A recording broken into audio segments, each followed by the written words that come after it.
Now, to my non-American subscribers, the people from Pakistan, Saudi Arabia, India, Europe, one thing you need to understand is change and innovation in American sports is common. This new era of American sports ownership, they're not just old, they're not like the old baby boomer owners who just, had a stake in the team for largely a profit and allowed, sports guys to do their thing when it comes to the business operation and the growth and the evolution of the sport. As a matter of fact, they weren't really big on evolution, baby boomer sports owners. These new generation of sports owners, they're sports scientists in America in particular. I'm talking about American sports owners. They're sports scientists.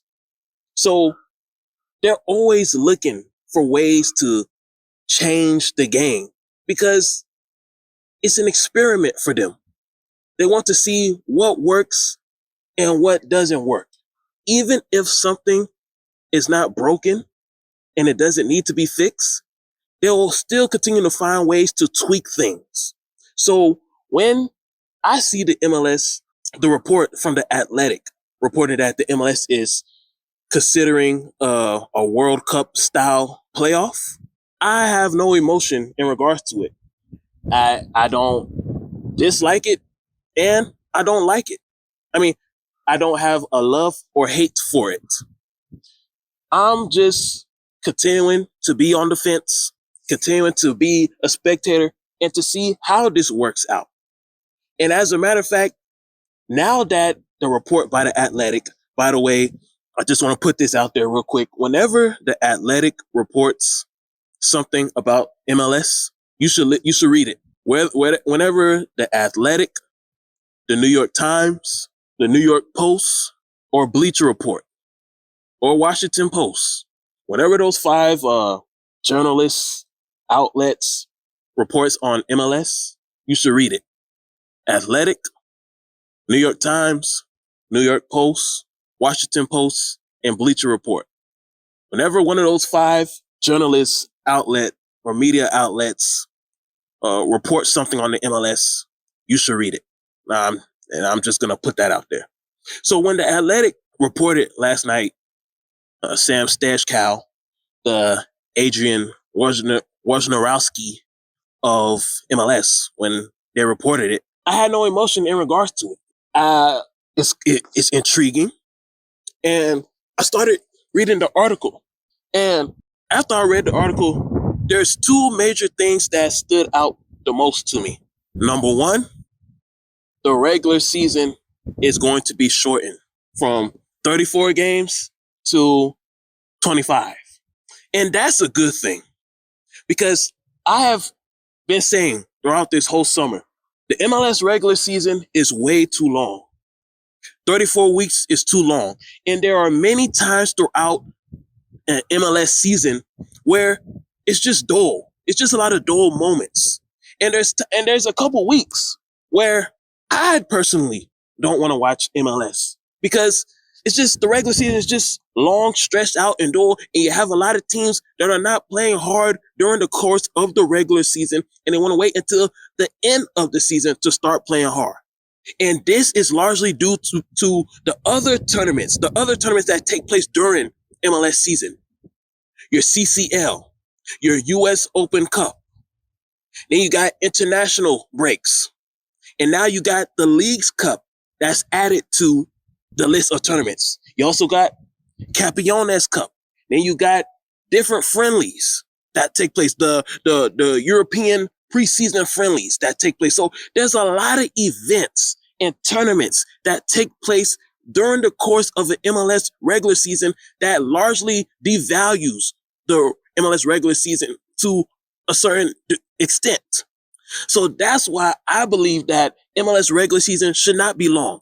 I think somewhere between 20 and 25 games is good enough for MLS regular season because you got US Open Cup, CCL, and Leagues Cup to make up for those additional 10 or 15 games that you'll take off the schedule. So let's say if you decrease from 34 to 20, even though they'll potentially decrease from 34 to 25, but hypothetically speaking, let's say the MLS chooses to decrease from 34 games to 20 games. So that's 14 less games, if my math's correct. Yeah, 14 less games. So the US Open Cup, CCL, Leagues Cup make up for those 14 missed games. And then you also got Campeones Cup and the European preseason friendlies. So the money that you will lose from those 14 games, you make it up from the other tournaments and events that takes place during the season. This is one of the reasons why I believe MLS is number one. When it comes to sports business in America, like the business operation of sports among the professional leagues, MLS is the best. There's multiple tournaments and there's multiple events that gives fans their money's worth, their entertainment's worth. The one thing that MLS does have to do, however, is find a way to improve the quality of regular season play. And the only way that can improve is by retaining your stars. That's the only reason why MLS regular season gets boring. Because the league, look, we all lose interest. I lose interest. I wasn't an NYCFC fan, but the departure of Tati Castellanos, it really disappointed me. It really did. Because, none of us like watching a soccer game played on a baseball field.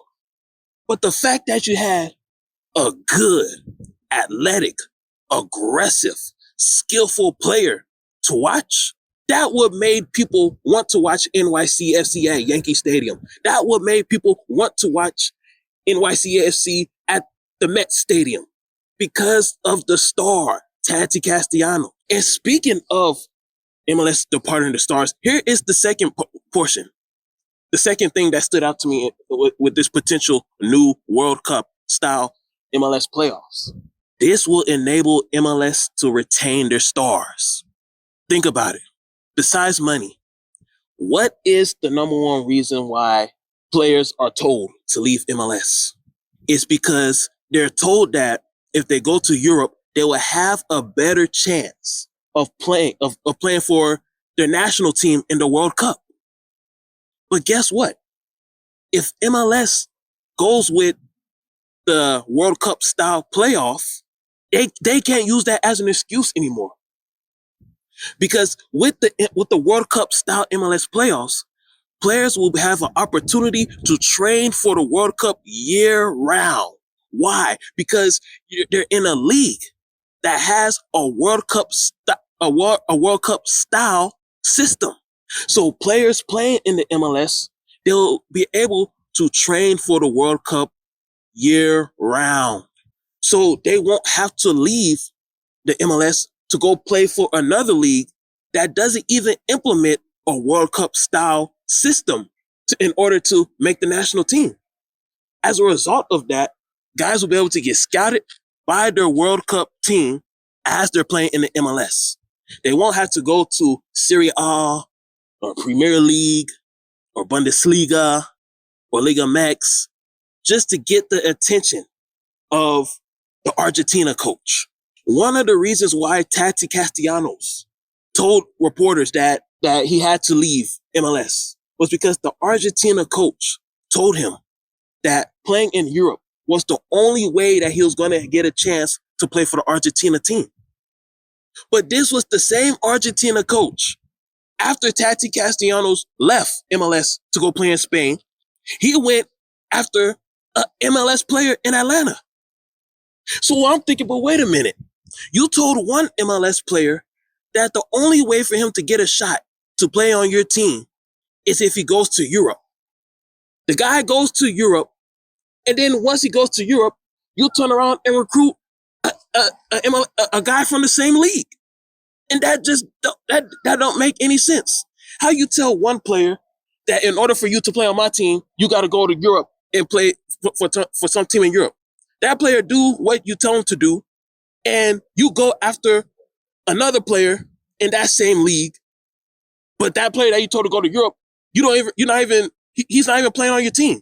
I have not heard any reports of Tati Castellanos playing for the Argentina national team. I've just been hearing the only MLS player that's been playing on Argentina that I've heard is this year is Diego Almada from Atlanta. You see the hypocrisy in this? So with this new MLS style, with this new World Cup style MLS playoffs, players will not be deceived like Tati Castellanos. And players won't have to bounce around from one country to another country just to finally get the attention and the recognition that they feel that they deserve.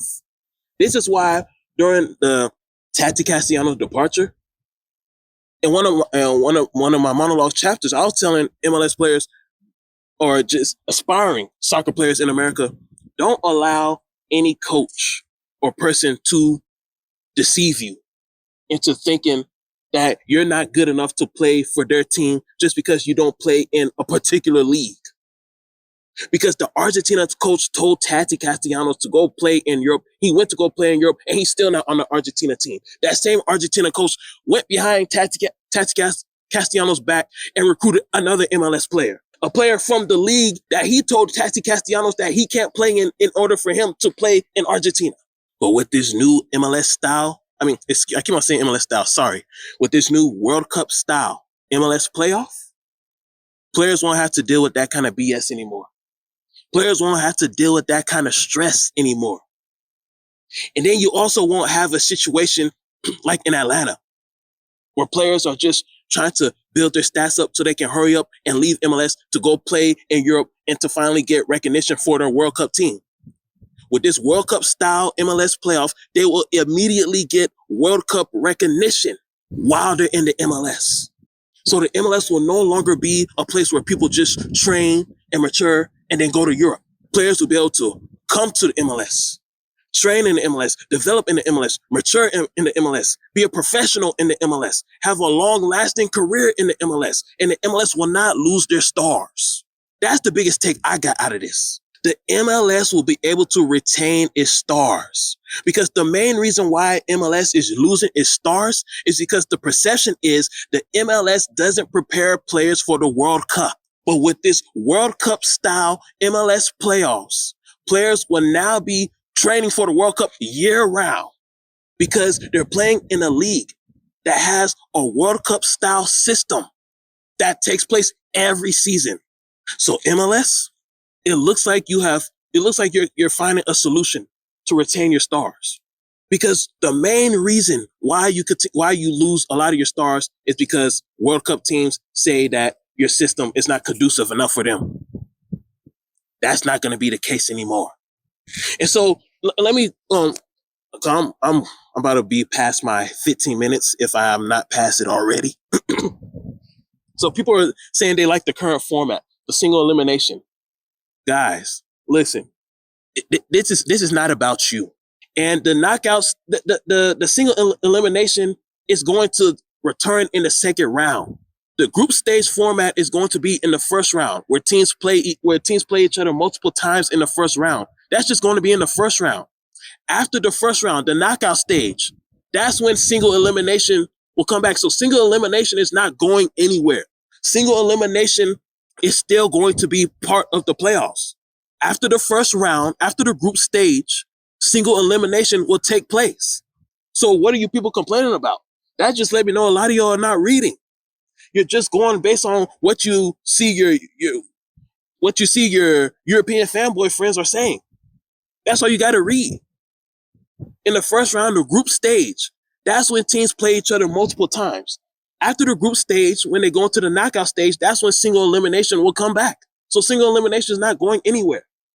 And like I said, this is not about you. The MLS needs to find ways to retain its superstars. And historically, one of the main reasons why, besides money, besides salary, they haven't been able to retain their stars is because the perception is that the MLS does not prepare their players for World Cup properly.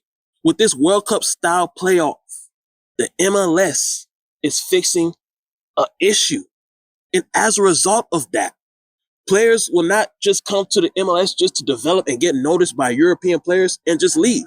They can stay, they'll be able to stay in the MLS for multiple years because the MLS will be preparing them to play in the World Cup year round.